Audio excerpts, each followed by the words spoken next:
ये वाला एग्जाम्पल समझना बहुत ज़रूरी है। ए लिमिटेड ने इशू किए हैं 10% डिवेंचर ऑफ ₹1 लाख। सिंपल सा है। Interest is paid annually. Interest annually pay किया जा रहा है। It is convertible at option of holder. अब देखो, हमने कहा था कि कन्वर्टेबल होगा at the option of holder.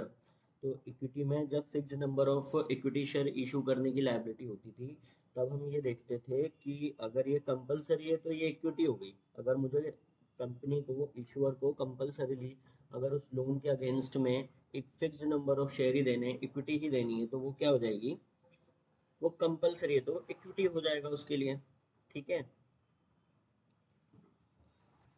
इसके बाद ऑप्शन की बात थी कि fix number of share, equity share issue करने हैं, तो उसमें दो ऑप्शन आते थे। अगर ये एंटिटी के ऊपर है तो ये तो इक्विटी ही होगा, लेकिन अगर ये ऑप्शन होल्डर के ऊपर है तो कहीं ना कहीं चांसेस हैं कि वो उसे कन्वर्ट करेगा या कन्वर्ट नहीं करेगा। इसलिए कंपनी क्या करती है, उसको सीएफआई मानती है, कन्वर्टेबल फाइनेंशियल इंस्ट्रूमेंट मानती है, और उसके अंदर से लायबिलिटी कंपोनेंट अलग और इक्विटी कंपोनेंट अलग करती है। हाँ, ये वही क्वेश्चन है यहाँ पे, उसी का एग्जाम्पल है। It is convertible at the option of holder. ठीक है। At the end of third year in equity share of company और will be redeemed at par. ठीक है। और इसका रिडम्पशन भी क्या बोल रहे हैं, पार पे होगा, मतलब कि कोई भी डिस्काउंट या प्रीमियम नहीं है। Market interest rate on similar non convertible instrument is 12%। अब इसमें अपने को जनरल एंट्री निकाल के देनी है। सबसे पहले बोल रहे हैं, जो इन्होंने ऊपर कहा कि जब भी हमें फाइनेंशियल लायबिलिटी और इक्विटी कंपोनेंट को इनिशियली रिकॉग्नाइज करना होता है, तो हम इसकी फाइनेंशियल लायबिलिटी का कंपोनेंट का कैलकुलेशन करते हैं डिस्काउंट करके, जो other similar non convertible instrument का रेट दिया होगा उससे। ठीक है। तो इसके थ्रू जब हम यहाँ पर देखने वाले कैलकुलेशन किया, year 1 to 3 and third year में ही इसका रिडम्पशन भी होगा। Present value factor at the rate 12%। And इसका डिस्काउंट करने के बाद जो वैल्यू आ रही है अपनी, वो आ रही है 95,220। अब इसके अंदर जो बाकी बचा आउट ऑफ 1 लाख, वो बचा आपका क्या, इक्विटी कंपोनेंट। तो 4,780 आपका इक्विटी कंपोनेंट हो गया। ठीक है। अब ये जो कैलकुलेशन है अमोर्टाइजेशन शेड्यूल की, वो क्या है? अभी देखो, यहाँ अमोर्टाइजेशन शेड्यूल बनाने किस लिए कहा गया था? यहाँ पर कहा गया था फाइनेंशियल लायबिलिटी कंपोनेंट के लिए, financial liability component as measured at ACM on each balance sheet date. Each equity component is carried at initially recognised value only. ठीक है। अब यहाँ पर हम क्या करने वाले हैं, इंटरेस्ट एक्सपेंस निकालने वाले हैं फाइनेंशियल लायबिलिटी कंपोनेंट के ऊपर। क्योंकि अब उस 1 लाख में से 95,220 तो हमने अलग कर दिया फाइनेंशियल लायबिलिटी के तौर पर, लेकिन अब उसमें से इंटरेस्ट का एक्सपेंस क्या है जो हम एंट्री में डालने वाले हैं, जो हम एंट्री, जिसकी जनरल एंट्री करने वाले हैं, वो अमाउंट हमें निकालना पड़ेगा एट द रेट 12%, जो अदर नॉन फाइनेंशियल इंस्ट्रूमेंट दिया हुआ है उस पे। तो 95,220 इंटू 12% इज 11,426 एक्चुअल पेमेंट ऑफ इंस्टॉलमेंट। ना देखिए, ये जो फाइनेंशियल लायबिलिटी है 95,220 की, इसमें हम ऐड करेंगे 11,426, मतलब इसी लायबिलिटी में हम क्रेडिट कर देंगे ये इंटरेस्ट। ठीक है। क्योंकि ये इनकी हो जाएगी 11,000 से बढ़ जाएगी लायबिलिटी, और जो एक्चुअल पेमेंट मिल रहा है, जो एक्चुअल पेमेंट कर रहे हैं वो 10,000 से कर रहे हैं, तो आपका जो क्लोजिंग बैलेंस हो जाएगा वो 96,000 का हो जाएगा। फिर 96,000 पे करेंगे देन ये, और eight the and the closing balance will be 1 lakh. ठीक है। कंपाउंड किया गया है 12% से इसको, ना कि डिस्काउंट। डिस्काउंट पहले 1 लाख को किया गया था at the rate 12% using non convertible instrument. Okay.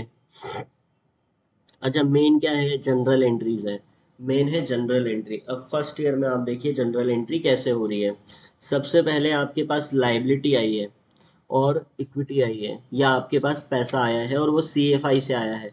तो आया तो बैंक डेबिट, और बाइफर्केशन हमने किया डिबेंचर का, और डिबेंचर का फाइनेंशियल लायबिलिटी और इक्विटी में, तो वो अमाउंट से हम यहाँ पर कर देने वाले हैं।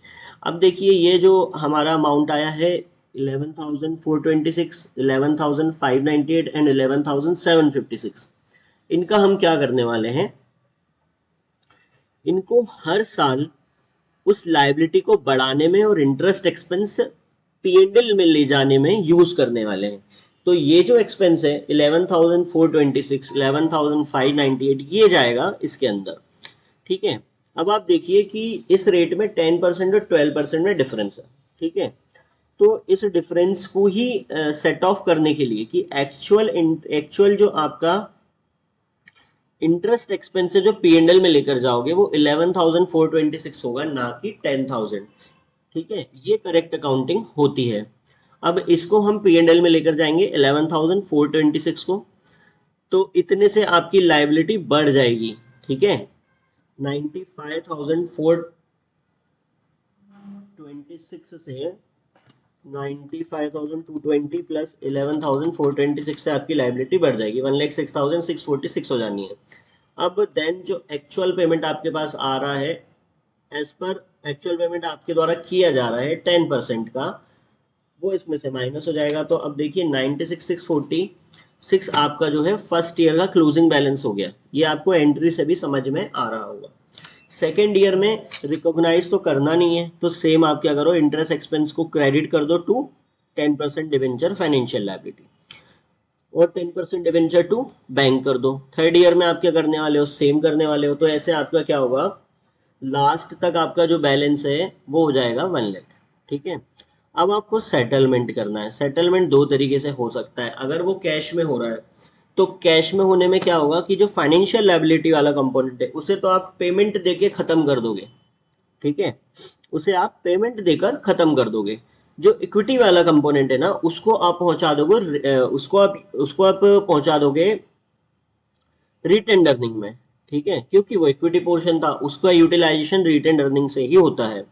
इसके अलावा कन्वर्ट करेंगे, अगर हम कन्वर्ट करते हैं इन इक्विटी शेयर, मान लो हम कन्वर्ट करते हैं, तो सारा का सारा इक्विटी कैपिटल हो गया। अब कितना इक्विटी कैपिटल होगा, देखो इक्विटी शेयर कैपिटल कितने से बढ़ेगा, आपके पास डेबिट जो बैलेंस बचा था 4,780 बचा है। सबसे ऊपर की बात हम करें, हमने बनाया था क्रेडिट बैलेंस डिबेंचर का इक्विटी पोर्शन का। सबसे पहले तो उसको डेबिट कर दो आप, फिर आपको एक कन्वर्ट करना है इक्विटी में 1 लाख, वो भी आपको इसमें यहाँ पर डेबिट करना पड़ेगा फाइनेंशियल लायबिलिटी का।